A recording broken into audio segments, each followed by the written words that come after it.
Hey, everybody. Now that we have worked through production externalities, it's time to turn our focus to consumption externalities.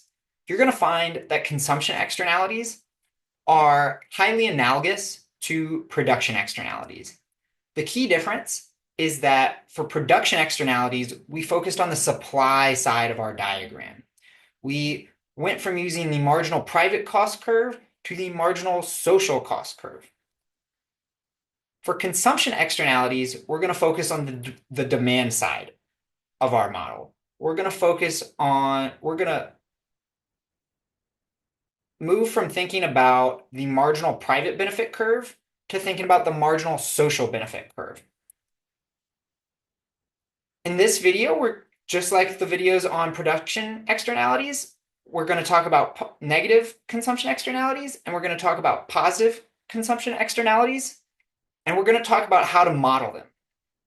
We aren't going to talk about the welfare analysis of these externalities because once you know how to do welfare analysis on production externalities, you know how to do welfare analysis on consumption externalities. As soon as you know how to model these things, the welfare analysis is going to be exactly the same as it was for production externalities. So we're going to stick to modeling for this one. To start, we're going to look at negative consumption externalities. A negative consumption externality occurs when consumption of a good creates costs, aka negative benefits, for people uninvolved in the trade, for people other than the consumer of the good and the producer of the good. As a result of those costs, the negative benefits, the marginal social benefit of consuming that good is going to be lower than the marginal private benefit. There are external costs, external negative benefits that when you add them in, when you incorporate them, create a lower benefit for society than there was for the private individual who consumed the good. An example of a negative consumption externality is drinking soda. Just like we talked about in the first lecture, drinking soda or high sugar beverages is highly linked with obesity, and obesity is a major driver of high government healthcare spending. So when a person drinks a lot of soda, they're passing on additional healthcare spending costs to their fellow taxpayers in society. Let's talk about how to model a negative consumption externality. We're going to start with our bread and butter supply and demand diagram. Only difference here is that I've labeled the demand curve the marginal private benefit curve, and I emphasized that it's the marginal private benefit curve by adding a P subscript to demand. When we want to incorporate the external costs, that consumption of the good in the market that we're modeling here, we add the marginal social benefit curve. Most importantly, for a model of a good with a negative consumption externality, the marginal social benefit curve is going to be below the marginal private benefit curve. If the height of the marginal private benefit curve measures consumers' willingness to pay for a good, how much benefit the individual consumer of that good accrues from buying that good, the social benefit is going to be lower than that private benefit because the benefit that accrues to society is less than the benefit that accrues to that individual. It's less because the consumption creates costs for other people. It creates negative benefits. So when we incorporate those into the private benefit, the social benefit is less than the private benefit. In particular, it's less by the amount of the externality created by consuming 1 unit of that good. So let's say we define 1 unit of drinking soda as drinking 1 gallon of soda. That's to say the quantity on our x-axis is denoted in gallons of soda.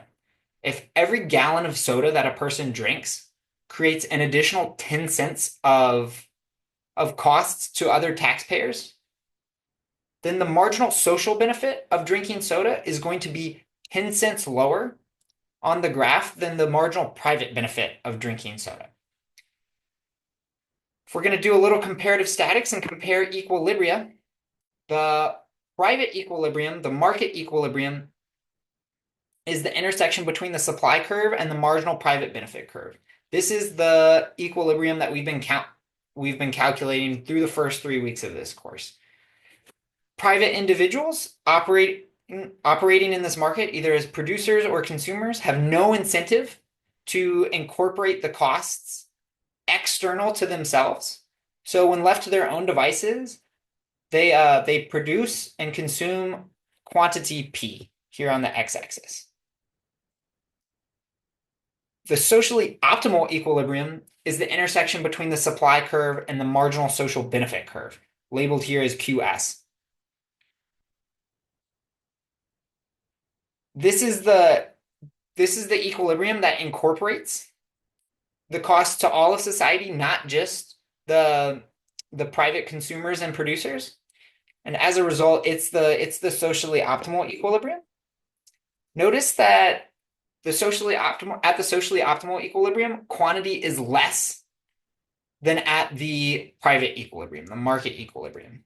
And that's because if this good creates additional costs unaccounted for by the individual consumer and the individual producer, then we're going to want less of that quantity in a socially optimal world than in a world where the private consumer and producer get to operate on their own.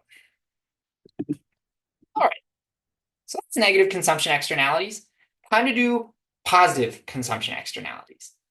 It's going to be really similar to negative consumption externalities, but the marginal social benefit curve is going to be higher than the marginal private benefit curve rather than lower.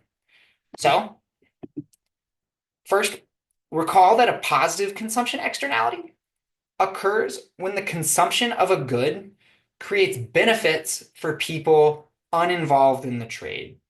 It creates external benefits for people other than the producer and the consumer of that particular good.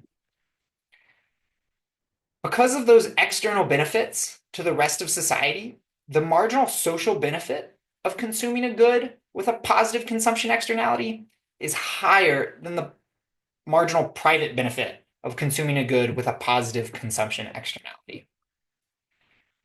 The example we used in the first lecture was education. If a person consumes an additional year of education, they are not just benefiting themselves and the producers of that education who they're paying for that education, their college or their high school.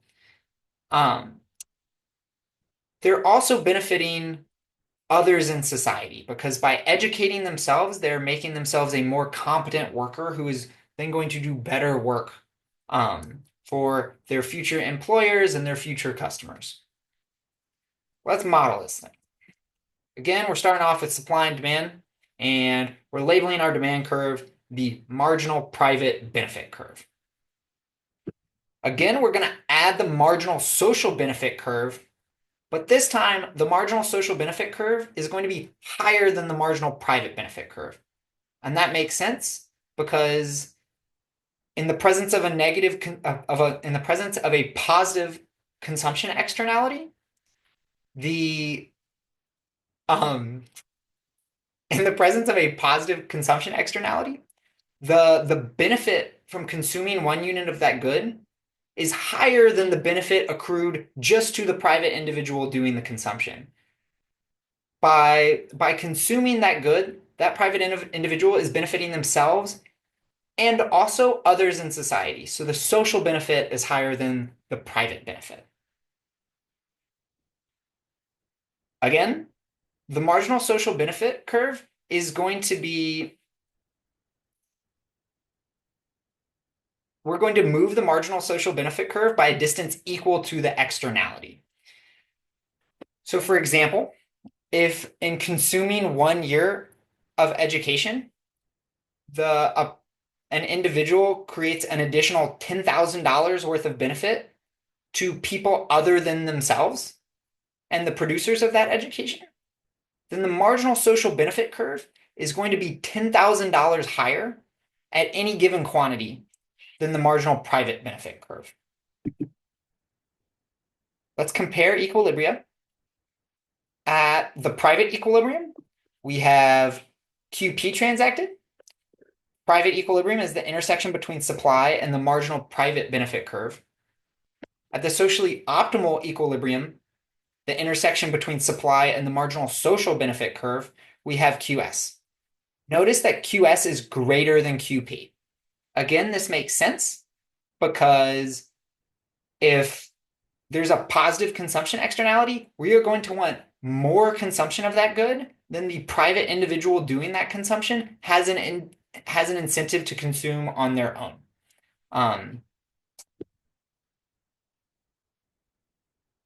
Just like before, with production externalities, I think about whether or not QS should be greater or smaller than QP as a great hint for what direction the marginal social benefit curve should be in relation to the marginal private benefit curve. So instead of memorizing that for a positive externality, the marginal social benefit curve is higher, for a negative consumption externality, the marginal social benefit curve should be lower, I just think of, should the socially optimal quantity be higher or lower than the private quantity? And then I back out which direction the marginal social benefit curve would have to be in relation to the marginal private benefit curve. All right, so that's it for consumption externalities. It's also it for production externalities. We're ready to talk about solutions to this particular market failure. I think you have a good grasp on what an externality is, how it leads to an inefficient outcome, an outcome that isn't socially optimal. So now it's time to talk about how we can move markets with externalities to efficient outcomes, to socially optimal outcomes. We'll talk about that more in the next 2 videos. Great job, y'all.